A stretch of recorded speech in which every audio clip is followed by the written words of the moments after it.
നായകൻ വീണ്ടും വന്നിടാൻ കാലമായല്ലോ. അക്കരെ നാട്ടിലെ വാസമേകിടാൻ അൻപിടും നായകൻ വന്നിടാനായി.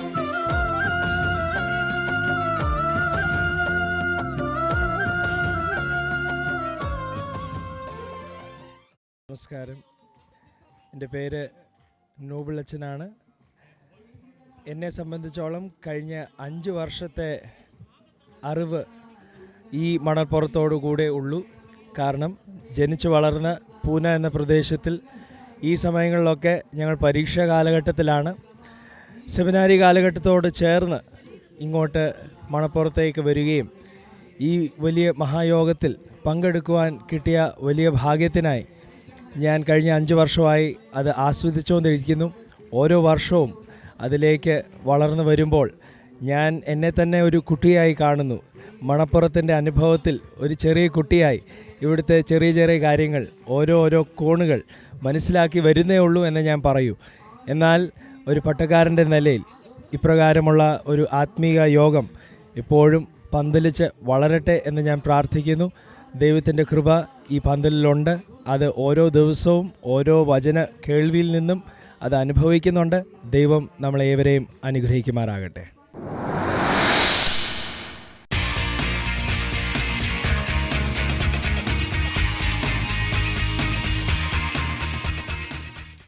I want to share with you a couple of verses here from Ephesians.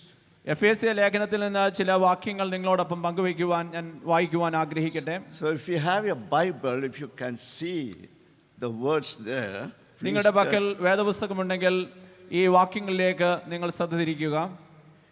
Ephesians chapter 4 verses 3 to 6. എഫേസ്യ ലേഖനം 4-ാം അധ്യായം 3 മുതൽ 6 വരെയുള്ള വാക്യങ്ങൾ. The Apostle Paul's concern is the unity in the body of Christ. ഇവിടെ അപ്പോസ്തലനായ പൗലോസ് എടുത്തു പറയുന്ന വസ്തുത സഭയുടെ ഐക്യത്തെ സംബന്ധിച്ചാണ്.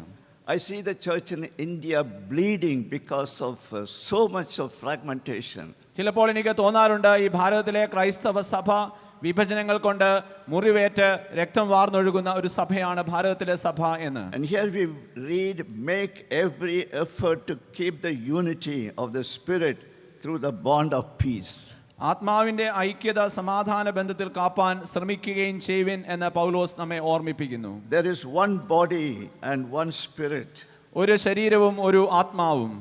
Just as you were called to one hope when you were called, one Lord, one faith, one baptism, one God and Father of all, who is over you all and through all and in all. നിങ്ങളെ വിളിച്ചപ്പോൾ ഏക പ്രത്യാശയ്ക്കായി നിങ്ങളെ വിളിച്ചതുപോലെ ശരീരം ഒന്ന്, ആത്മാവ് ഒന്ന്, കർത്താവ് ഒരുവൻ, വിശ്വാസം ഒന്ന്, സ്നാനം ഒന്ന്, എല്ലാവർക്കും മീതെയുള്ളവനും എല്ലാവരിലും കൂടി വ്യാപരിക്കുന്നവനും എല്ലാവരിലും ഇരിക്കുന്നവനുമായി എല്ലാവർക്കും ദൈവവും പിതാവുമായവൻ ഒരുവൻ. In Psalm 133 verse 1 we read how good and pleasant it is when brothers live together in unity. 133-ാം സങ്കീർത്തനം അതിന്റെ 1-ാം വാക്യത്തിൽ നാം ഇപ്രകാരം വായിക്കുന്നു, ഇതാ സഹോദരന്മാർ ഒത്തൊരുമിച്ച് വസിക്കുന്നത് എത്ര ശുഭവും എത്ര മനോഹരവുമാകുന്നു.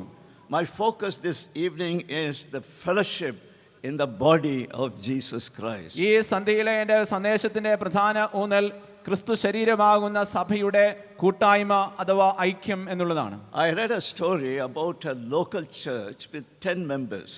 ഒരു 10 അംഗങ്ങൾ മാത്രമുള്ള ഒരു പ്രാദേശിക സഭയെക്കുറിച്ചുള്ള ഒരു കഥ ഞാൻ വായിച്ചിട്ടുണ്ട്. One of them did not like the pastor's preaching and he left the church, so there were 9 members remaining. അതിലൊരാൾ അവിടെ ഉണ്ടായിരുന്ന അച്ഛൻ്റെ പ്രസംഗം ഇഷ്ടപ്പെടാത്തത് കൊണ്ട് ആ സഭ വിട്ടുപോയി. അപ്പോൾ അവിടെ ബാക്കി 9 അംഗങ്ങൾ മാത്രം. And these 9 members went to the church regularly. ഈ 9 അംഗങ്ങൾ ക്രമമായി പള്ളി ആരാധനയെ സംബന്ധിച്ചിരുന്നു. And one of them started working on Sundays, so he could not make it on Sundays. So that left 8 members. ആ 9 ആളുകളിൽ ഒരാൾ ഞായറാഴ്ച അദ്ദേഹത്തിന് ജോലി ഏർപ്പെടുവാൻ ഇടയായതുകൊണ്ട് അദ്ദേഹവും ഞായറാഴ്ച പള്ളിയിൽ വരാതെയായി. ബാക്കി 8 പേരാണ് ഇപ്പോൾ ആരാധനയെ സംബന്ധിക്കുന്നത്. And these 8 members went to that church. ഈ 8 ആളുകൾ ക്രമമായി ആരാധനയെ സംബന്ധിച്ചിരുന്നു. One of them felt that the choir was too loud and so he left. അതിൽ ഒരാൾ ആ ഗായക സംഘത്തിന്റെ പാട്ടുകൾ ഉച്ചശബ്ദത്തിലാണ് എന്ന് ഉള്ള പരാതിയുടെ അടിസ്ഥാനത്തിൽ അദ്ദേഹവും ഒരാൾ കൂടെ ഈ ദേവാലയത്തിൽ നിന്ന് ആരാധനയിൽ നിന്ന് വിട്ടു And so നിൽക്കുകയാണ്. that left 7 members. അപ്പോൾ ആ ആരാധനയിൽ ആ ദേവാലയത്തിൽ 7 അംഗങ്ങൾ മാത്രമായി. And these 7 members were regularly going to the church. ഈ 7 അംഗങ്ങൾ ക്രമമായി പള്ളി ആരാധനയെ സംബന്ധിച്ചിരുന്നു. And one of them got married and moved to the other city. ആ 7 ആളുകളിൽ ഒരാൾ വിവാഹിതനായി അടുത്തുള്ള മറ്റൊരു പട്ടണത്തിലേക്ക് And പോവുകയുണ്ടായി. that left 6 members. അങ്ങനെ ഈ ദേവാലയത്തിൽ ആരാധനയിൽ സംബന്ധിക്കുന്ന ആളുകളുടെ എണ്ണം 6 ആയി ചുരുങ്ങി. And these 6 members went to the church.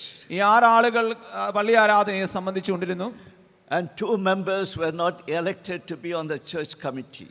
ഈ 6 ആളുകളിൽ 2 ആളുകൾക്ക് അവരുടെ പൊതുയോഗത്തിൽ കമ്മിറ്റിയിലേക്ക് അവർക്ക് തിരഞ്ഞെടുക്കപ്പെടുവാൻ ഇടയായില്ല. And so these 2 left, and the remaining 4. അതിൽ പ്രതിഷേധിച്ച് അവർ അവരുടെ ദേവാലയം വിട്ടു പോവുകയാണ്. And one of them started taking his son on Sundays for cricket practice. മറ്റൊരാൾ അദ്ദേഹത്തിന്റെ പുത്രനെ ഞായറാഴ്ച ക്രിക്കറ്റ് പരിശീലനത്തിനായിട്ട് കൊണ്ടുപോകുവാൻ തുടങ്ങി. And that left 3 members. അങ്ങനെ അവസാനം ഈ ആരാധനയെ സംബന്ധിക്കുന്ന ആളുകളുടെ എണ്ണം 3 ആയി ചുരുങ്ങി. And after some time, one of them joined the other church. അതിൽ ഒരാൾ അടുത്തുള്ള മറ്റൊരു സഭയിലേക്ക് പോവുകയുണ്ടായി. And that left 2 members. അങ്ങനെ അവസാനം ഈ ദേവാലയത്തിൽ 2 ആളുകൾ മാത്രം അവശേഷിച്ചു. And 2 members were going to the church Sunday after Sunday. ഞായറാഴ്ച തോറും ഈ 2 അംഗങ്ങൾ ദേവാലയത്തിൽ സംബന്ധിക്കുവാൻ തുടങ്ങി. And at one point, one of them got bored.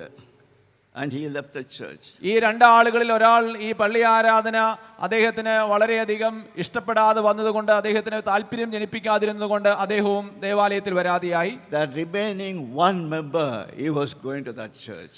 അവസാനം ശേഷിച്ചതായ ഒരു മനുഷ്യൻ ക്രമമായി ഈ ദേവാലയത്തിൽ ആരാധനയെ സംബന്ധിക്കുന്നു.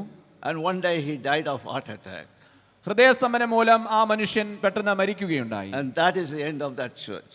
അങ്ങനെ ആ സഭയുടെ അവിടെ ഉണ്ടായിരുന്ന ആ പ്രത്യേക ദേവാലയത്തിന്റെ അവസാനം അങ്ങനെ Now ഉണ്ടായി. turn with me to 1 John chapter 1.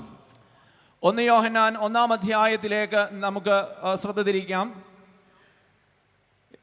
Look at the first 3 verses here.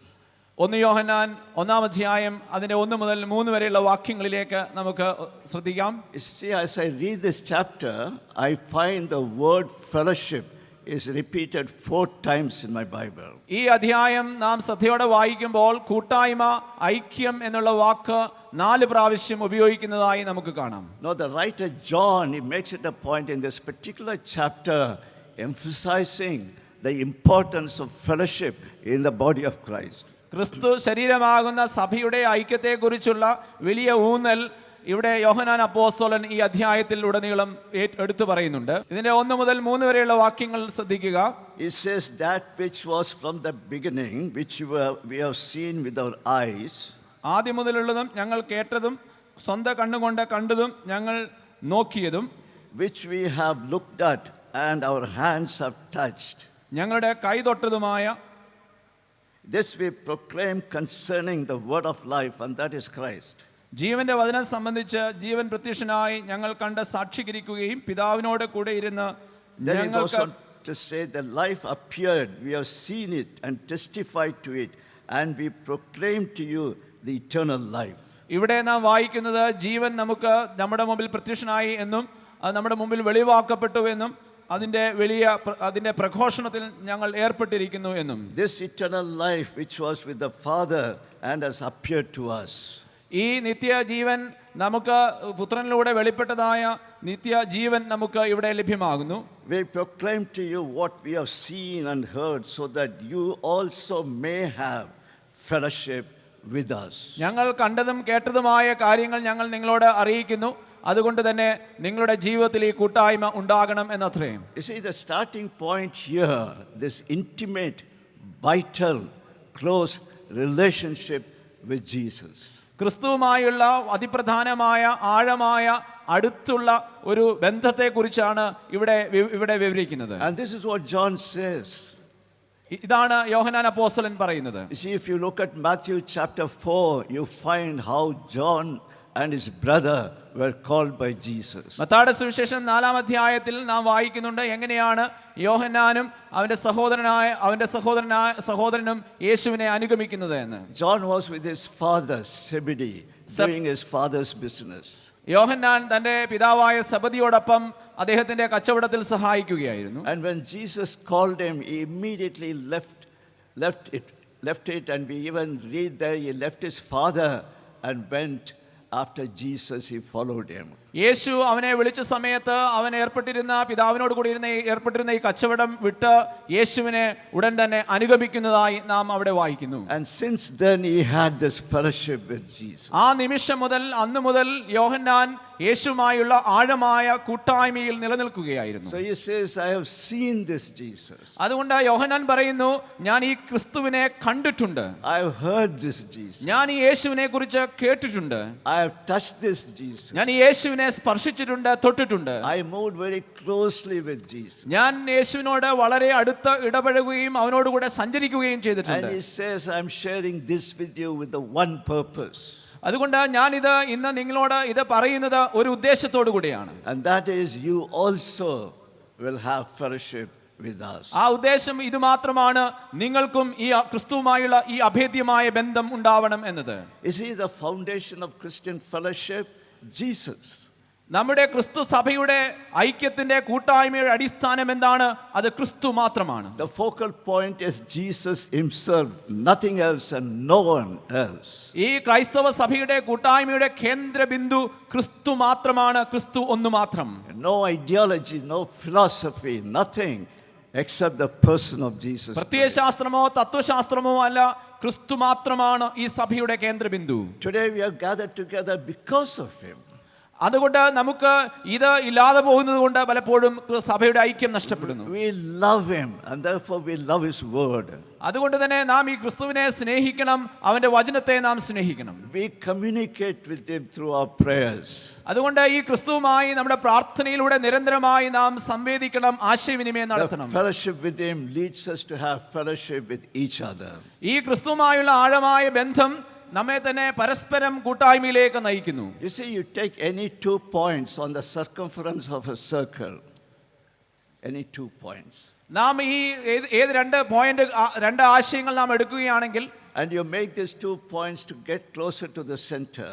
നാം ഈ വൃത്തത്തിലെ രണ്ട് ബിന്ദുക്കൾ ഒരുമിച്ച് ചേർത്ത് കൊണ്ടുവരികയാണെങ്കിൽ, as they get closer to the center, they also get closer to each other.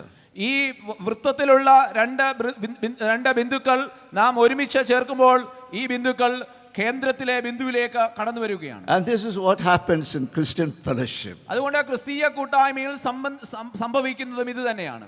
If you say that you are in Christ, നിങ്ങൾ ക്രിസ്തുവിലാണ് എന്ന് നിങ്ങൾ പറയുന്നുവെങ്കിൽ, if I say that I am in Christ, ഞാൻ ക്രിസ്തുവിലാണ്, ക്രിസ്തുവിൽ വിശ്വസിക്കുന്നു എന്ന് പറയുന്നുവെങ്കിൽ, we have to come together. നമ്മൾ ഒന്നിച്ച് കടന്നു വരേണ്ടത് ആവശ്യമാണ്. That is what we find in the scripture. അതാണ് വേദപുസ്തകത്തിൽ നാം മനസ്സിലാക്കുന്നത്, കണ്ടെത്തുന്നത്. Whatever our ethnicity may be, ഏത് തരത്തിലുള്ള ഏത് വർഗത്തിലോ വംശത്തിലോ നാം പെട്ടവരായിരുന്നാലും, whatever our denominational background may be, ഏത് സഭാവിഭാഗങ്ങളിൽ പെട്ടവരായിരുന്നാലും, as long as we are in Christ, നാം ക്രിസ്തുവിൽ ആയിരിക്കുന്നിടത്തോളം we have to come together. നമുക്ക് ഒന്നിച്ച് കടന്നു വരേണ്ടതുണ്ട്, ഒന്നിച്ചിരിക്കേണ്ടതുണ്ട്. And this is wonderful, amazing, isn't it? ഇത് വളരെ അതിശയകരമായ അനുഗ്രഹപ്രദമായ ഒന്നാണ്. In Ephesians chapter 2, there is a very significant passage, the verses 15b and verse 16. എഫെസ്യ ലേഖനം 2-ാം അധ്യായത്തിൽ നാം വളരെ മനോഹരമായ മറ്റൊരു വാക്യം കാണുന്നുണ്ട്. Here we read Ephesians chapter 2 verse 15. എഫെസ്യ ലേഖനം 2-ാം അധ്യായം 15-ാം വാക്യം And also verse 16. 16-ാം വാക്യം. It says here, his purpose was to create in himself one new man out of the two, thus making peace, and in this one body to reconcile both of them to God through the cross, by which he put to death their hostility. സമാധാനം ഉണ്ടാക്കിക്കൊണ്ട് ഇരുപക്ഷത്തെയും തന്നിൽ ഒരേ പുതുമനുഷ്യനാക്കി സൃഷ്ടിപ്പാനും ക്രൂശിന്മേൽ വച്ച് ശത്രുത്വമില്ലാതാക്കി, അതിനാൽ ഇരുപക്ഷത്തെയും ഏക ശരീരത്തിൽ ദൈവത്തോട് നിരപ്പിപ്പാനും തന്നെ. You see, there were Jewish Christians as well as the Gentile Christians. ആദിമ സഭയിൽ യഹൂദ ക്രിസ്ത്യാനികളും വിജാതീയ ക്രിസ്ത്യാനികളും ഉണ്ടായിരുന്നു. And this is Paul's concern that these people should get together, because for that purpose Christ died. അതുകൊണ്ട് പൗലോസിന്റെ അതിയായ ആഗ്രഹം ഈ രണ്ട് വിഭാഗങ്ങൾ ഒരുമിച്ച് കടന്നു വരികയും ദൈവത്തെ ഐക്യത്തോടെ ആരാധിക്കുകയും ചെയ്യണമെന്നത്രേ. He says reconciling both of them to God through the cross. അതുകൊണ്ട് ക്രിസ്തുവിലൂടെ നിങ്ങൾ ദൈവത്തോട് നിരപ്പിന്റെ അനുഭവത്തിൽ പ്രവേശിക്കണമെന്നാണ് പൗലോസ് പറയുന്നത്. And you and I must constantly realize this. അതുകൊണ്ട് ഞാനും നിങ്ങളും നിരന്തരമായി ഇത് തിരിച്ചറിയേണ്ടത് ആവശ്യമാണ്. There is no isolation in Christian faith. നമ്മുടെ ക്രിസ്തീയ വിശ്വാസത്തിൽ നാം മാറിപ്പോകേണ്ട, ഏകാന്തതയുടെ അനുഭവത്തിലേക്ക് പോകേണ്ട The ഒന്നില്ല. scripture does not say that. വേദപുസ്തകം അത് നമ്മളെ പഠിപ്പിക്കുന്നില്ല. We need to be together in Christ. ക്രിസ്തുവിൽ നാം ഒന്നിച്ചിരിക്കണം, കൂട്ടായ്മ ബന്ധത്തിലായിരിക്കണം. He is our foundation. അതാണ് നമ്മുടെ അടിസ്ഥാനം. And this is the fact of fellowship. ഇതാണ് കൂട്ടായ്മയുടെ വസ്തുത, അർത്ഥം. And then the Apostle John in this letter, you look at chapter 1 again, 1 John. 1 യോഹന്നാൻ 1-ാം അധ്യായത്തിലേക്ക് വീണ്ടും നമുക്ക് ശ്രദ്ധിക്കാം. He refers to the failure of fellowship. അദ്ദേഹം അപ്പോസ്തലൻ അവിടെ ഈ കൂട്ടായ്മയുടെ പരാജയത്തെ സംബന്ധിച്ചും വിവരിക്കുന്നുണ്ട്. Now look at verse 5. 5-ാമത്തെ വാക്യത്തിൽ 5-ാമത്തെ വാക്യം ശ്രദ്ധിക്കാം. It says, "This is the message we have heard from him and declared to you. God is light, in him there is no darkness at all." ദൈവം വെളിച്ചമാകുന്നു, അവനിൽ ഇരുട്ട് ഒട്ടുമില്ല എന്നുള്ളത് ഞങ്ങൾ അവനോട് കേട്ട് നിങ്ങളോട് അറിയിക്കുന്ന ദൂതാകുന്നു. God is light. Light signifies purity. ദൈവം വെളിച്ചമാണ്. ഈ വെളിച്ചം വിശുദ്ധിയെയാണ് അർത്ഥമാക്കുന്നത്. Light signifies perfection. പൂർണ്ണതയാണ് ഈ വെളിച്ചം നമ്മളെ പഠിപ്പിക്കുന്ന പാഠം. It signifies goodness. അത് നന്മ അതിൽ നിറഞ്ഞിരിക്കുന്നു. So the God whom I'm worshipping is light. അതുകൊണ്ട് ഞാൻ ആരാധിക്കുന്ന ദൈവം വെളിച്ചമാണ്. He is pure. ദൈവം വിശുദ്ധിയുള്ള ദൈവമാണ്. He is perfect. പൂർണ്ണതയുള്ള ദൈവമാണ്. He is good. അവൻ എപ്പോഴും നന്മയുള്ളവനാണ്, നല്ലവനാണ്. If there is a problem in our fellowship, നമ്മുടെ കൂട്ടായ്മയിൽ ഏതെങ്കിലും തരത്തിൽ പ്രശ്നങ്ങൾ ഉണ്ടാകുകയാണെങ്കിൽ, our fellowship with God and with one another, നമ്മുടെ ദൈവത്തോടും മറ്റുള്ളവരോടുമുള്ള നമ്മുടെ കൂട്ടായ്മ ബന്ധത്തിൽ, it is our fault. അത് ദൈവത്തിന്റെ പ്രശ്നമല്ല, നമ്മുടെ പ്രശ്നമാണ്. It is my fault. ഇത് എന്റെ കുഴവാണ്, എന്റെ പ്രശ്നമാണ്. Because he is pure. കാരണം ദൈവം വിശുദ്ധിയുള്ള ദൈവമാണ്. There is no darkness in him. ദൈവത്തിൽ ഒരിക്കലും ഇരുട്ടില്ല. There is no sin in him. ആ ദൈവത്തിൽ ഒരിക്കലും പാപത്തിന്റെ കണിക പോലുമില്ല. So I must accept it. God, I have failed in this fellowship. അതുകൊണ്ട് ഞാനും നിങ്ങളും അംഗീകരിക്കണം, കർത്താവേ, ഈ കൂട്ടായ്മയിൽ ഞാൻ പരാജയപ്പെട്ടു പോയി എന്നുള്ളത്. I cannot put it on others. എനിക്ക് ഒരിക്കലും ഇതിന്റെ ആരോപണം മറ്റുള്ളവരിലേക്ക് എത്തിക്കുവാൻ സാധിക്കില്ല. Now look at verse 6 here. ഇതിന്റെ 6-ാമത്തെ വാക്യത്തിൽ ശ്രദ്ധിക്കുക. It says, "If we claim to have fellowship with him, yet walk in the darkness, we lie, and we do not live by truth." അവനോട് കൂട്ടായ്മയുണ്ട് എന്ന് പറയുകയും ഇരുട്ടിൽ നടക്കുകയും ചെയ്താൽ നാം ഭോഷ്ക് പറയുന്നു, സത്യം പ്രവർത്തിക്കുന്നതുമില്ല. If I claim to be in Christ, ഞാൻ ക്രിസ്തുവിലാണെന്ന് ഞാൻ അവകാശപ്പെടുന്നുവെങ്കിൽ, if I claim to be a child of God, ഞാൻ ക്രിസ്തുവിന്റെ ഒരു മകനാണ്, മകളാണ് എന്ന് ഞാൻ അവകാശപ്പെടുന്നുവെങ്കിൽ, if I don't extend my fellowship to others, ഞാൻ മറ്റുള്ളവരിലേക്ക് ഈ കൂട്ടായ്മ ബന്ധം വ്യാപിപ്പിക്കുന്നില്ല എങ്കിൽ, if I don't extend my fellowship to a brother who belongs to another ethnic group, മറ്റൊരു വർഗ വിഭാഗത്തിൽപ്പെട്ട എൻ്റെ സഹോദരനോട് ഞാൻ എൻ്റെ ഈ ബന്ധം ഞാൻ വ്യാപിപ്പിക്കുന്നില്ല എങ്കിൽ, another denomination, then I am telling lies. ഞാൻ മറ്റു സഭാവിഭാഗത്തിൽപ്പെട്ടവനോട് ഇത് ചെയ്യുന്നില്ലെങ്കിൽ ഞാൻ ഭോഷ്കാണ്, കള്ളമാണ് And പറയുന്നത്. I do not live by truth. That's what the word says here. ഞാൻ സത്യത്തിൽ ജീവിക്കുന്നില്ല എന്നുള്ളതാണ്, ഞാൻ സത്യത്തിൽ നടക്കുന്നില്ല എന്നാണ് വേദപുസ്തകം നമ്മളെ Now പഠിപ്പിക്കുന്നത്. look at verse 7 here. 7-ാമത്തെ വാക്യം ശ്രദ്ധിക്കുക. It says, "If we walk in the light, walk according to the ways of God, walk with an intimate relationship with him, we have fellowship with one another." അവൻ വെളിച്ചത്തിൽ ഇരിക്കുന്നത് പോലെ നാം വെളിച്ചത്തിൽ നടക്കുന്നുവെങ്കിൽ നമുക്ക് തമ്മിൽ കൂട്ടായ്മയുണ്ട്. And the blood of Jesus the Son purifies us from all sin. അവന്റെ പുത്രനായ യേശുവിന്റെ രക്തം സകല പാപവും പോക്കി നമ്മെ ശുദ്ധീകരിക്കുന്നു. It's wonderful, is it not? If I walk in the light according to his ways, his blood, the blood of Jesus cleanses me from all sins. നാം ദൈവത്തോടു കൂടെ നടക്കുകയും ദൈവിക വെളിച്ചത്തിലൂടെ നാം നടക്കുകയും ചെയ്യുമ്പോൾ ക്രിസ്തുവിന്റെ രക്തം നമ്മെ വിശുദ്ധീകരിക്കുകയും നമ്മെ സത്യത്തിലേക്ക് വഴി നടത്തുകയും ചെയ്യുന്നു. So the inference here, if I don't have fellowship with him and with the fellow Christians, ഞാൻ ദൈവത്തോടും എൻ്റെ സഹവിശ്വാസികളോടും ആഴമേറിയ ബന്ധമില്ല എങ്കിൽ, the question is, will the blood of Christ cleanse me. അതുകൊണ്ട് നമുക്ക് നമ്മുടെ ജീവിതത്തിൽ ഈ ക്രിസ്തുവിന്റെ രക്തം സകല പാപവും പോക്കി നമ്മെ വിശുദ്ധീകരിക്കുന്നു. So the failure of fellowship, it is our fault, it is my fault, it is the fault of my church. എൻ്റെ ഈ കൂട്ടായ്മ ബന്ധത്തിൽ എനിക്ക് നടക്കുവാൻ സാധിക്കാതിരിക്കുന്നതിന് കാരണം എൻ്റെ പ്രശ്നമാണ്, എൻ്റെ കൂട്ടായ്മ ബന്ധത്തിലുള്ള പ്രശ്നമാണ്, എൻ്റെ സഭയുടെ പ്രശ്നമാണ്. There was a man who left his church and formed his own fellowship. ഒരു മനുഷ്യനുണ്ടായിരുന്നു, അവൻ അവൻ്റെ സഭ വിട്ട് മറ്റൊരു കൂട്ടായ്മ ആരംഭിച്ചു. After some time, the pastor met him and asked him, how is your fellowship going on? കുറച്ച് നാൾ കഴിഞ്ഞതിന് ശേഷം ദേവാലയത്തിലെ അച്ഛൻ ഈ മനുഷ്യനെ കണ്ടതിന് ശേഷം ചോദിച്ചു, താങ്കളുടെ കൂട്ടായ്മ എപ്രകാരം ഇരിക്കുന്നു? He says, well, I don't go to that fellowship anymore. അദ്ദേഹം പറഞ്ഞു, ഞാനിപ്പോൾ ആ കൂട്ടായ്മയിൽ ഇപ്പോൾ പോകുന്നില്ല. Because they don't agree with me. Whenever I give some suggestions, they don't listen to me. ഞാൻ ചില നിർദ്ദേശങ്ങൾ മുൻപോട്ട് വയ്ക്കുമ്പോൾ അവർ അത് അംഗീകരിക്കുന്നില്ല, ശ്രദ്ധിക്കുന്നില്ല. അതുകൊണ്ട് ഞാൻ ഇപ്പോൾ അവിടെ So പോകുന്നില്ല. the pastor asked him, what do you do now? Do you worship at home? അപ്പോൾ അച്ഛൻ ചോദിച്ചു, ഇപ്പോൾ നീ എന്താണ് ചെയ്യുന്നത്? നീ ഭവനത്തിൽ തന്നെ ആരാധിക്കുകയാണോ? He said, yes, I worship along with my wife. ഞാനിപ്പോൾ എൻ്റെ ഭവനത്തിൽ തന്നെ എൻ്റെ ഭാര്യയോടൊപ്പമാണ് ആരാധിക്കുന്നത്. But now there is a problem. പക്ഷേ ഇപ്പോൾ അവിടെ ഒരു ചെറിയ പ്രശ്നമുണ്ട്. I tell her the epistle to the Hebrews was written by, and I do not know the authorship of that book, he said. അതുകൊണ്ട് ഈ എബ്രായ ലേഖനം എഴുതിയിരിക്കുന്നത് അതിൻ്റെ എഴുത്തുകാരൻ ആരാണ് എന്ന് അറിഞ്ഞുകൂടാ എന്ന് ഞാൻ പറഞ്ഞു.